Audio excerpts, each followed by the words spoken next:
Maslow's hierarchy of needs, it's a psychological theory made up of 5-tier model. Basic needs, psychological needs, self-fulfillment needs. Wonder where I'm going with this. The theory lays out the idea that someone can't focus on those higher level aspects of life until their basic needs are met.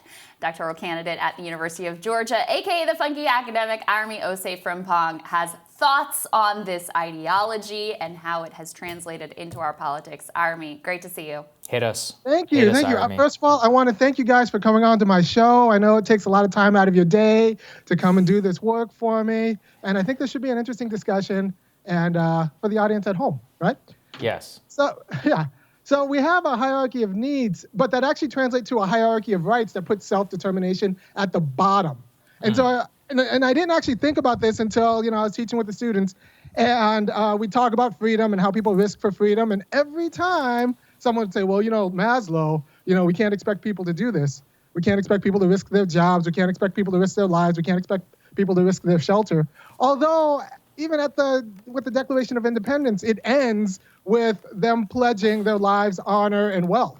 So there's a weird way in which Maslow's hierarchy of needs isn't really descriptive of what people actually do. People go on fast. Simone Weil died.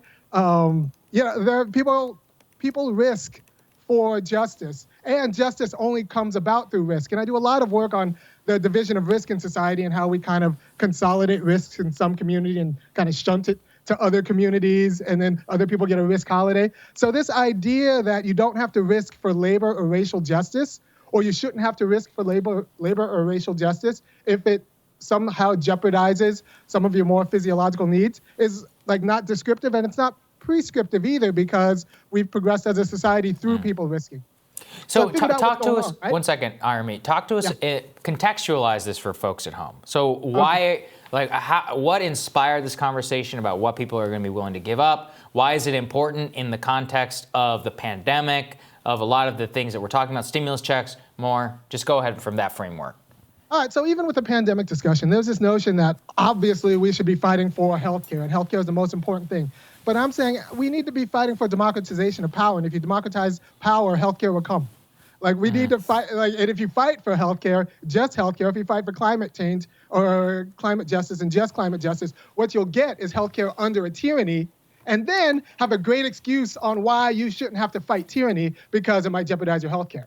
And so this is one of the problems why we can't organize, because people have to risk things that are given to them by a private government or a tyrannical regime that controls your life chances and your opportunities, and they don't want to risk that. And then Maslow comes around and is popularized by saying you shouldn't risk that, or you shouldn't have to risk that. And people who do risk that, people who do risk their job, people who do risk their life, people who do risk their food, or those physiological needs, and then those safety needs for justice, for self-determination, those are irrational people. Those are abnormal people, or otherwise pathological.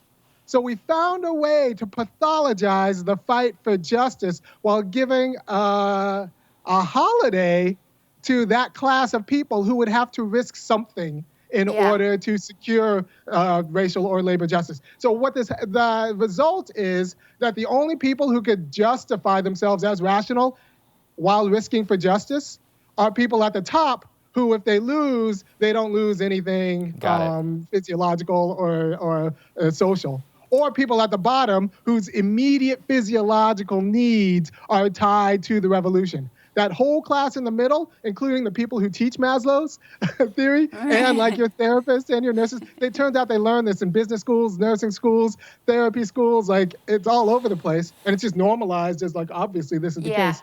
All of those people now have a holiday because you can't expect them to jeopardize any of their lower goods, any of their, their job or their friendships or anything for racial or labor justice. And Irami, do you think that there's more of an understanding of this on the right? Because I think about people who really fought to be able to go to church and gather together in church during the pandemic, even though, look, they were willing to put, this is an important part of the way I live and the way that I think about my life over actually their health and their safety.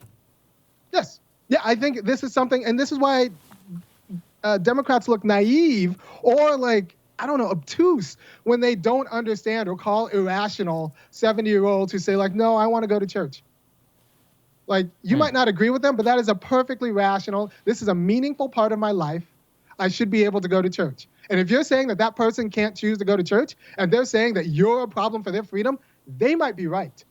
So it's not obvious, and we should not be so casual about people who want to go to church, who want to engage in these meaningful activities that they take them, that they think that are a part of what it is to be a human life, not just a mere animal. They don't want to be in a pen. You can think about that with Thanksgiving and Christmas holiday gatherings as well. Yeah. So we just need to be more sensitive and understand that this hierarchy of rights or this hierarchy of needs that we have is false. It's not made for people. And then I actually read the piece that Maslow wrote in 43. It's not empirical. It's just kind of guessing. And we have to ask ourselves, why is it so popular? This idea of basic needs that are abstracted from self-determination. And then if they're provided by a tyranny, that becomes, and he does talk about freedom and justice in some part. And he says, we like freedom and justice for the poor people because that's tied to their food and their physiological needs. But if freedom and justice are only means to these other things, that means these other things can be supplied by other means. And then it becomes a problem to justify why you should fight the tyranny in order to secure freedom. It just looks like, a luxury good. If self-determination is a luxury good, we don't know what we are as Americans. Then you'll never end up with it. Amazing. Irami, always make us think. Dropping knowledge, my friend. Thank you so much. Happy holidays to you. Always great to see you. Take care. More Rising for you after this.